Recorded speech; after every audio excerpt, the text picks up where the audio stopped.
Hello guys, I'm back. For today's video, ituturo ko sa inyo kung saan makikita ang account number mo sa Maya Savings o Maya Bank.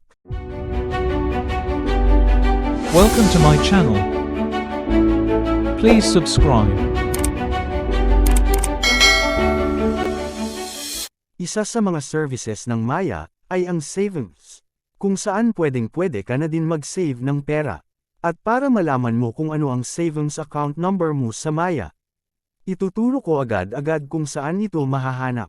Simulan na natin. Let's go. Let's do this. Syempre, kailangan mo munang mag-online o mag-login sa iyong Maya account sa pamamagitan ng pag-input ng number mo na naka-register sa Maya.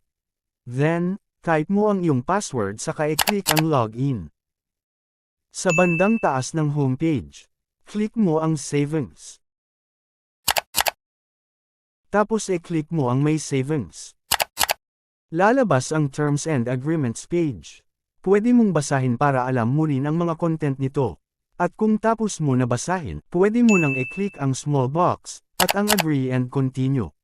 At mapupunta ka na sa page ng iyong account sa Maya Bank. Saan nga ba nakapwesto ang iyong account number?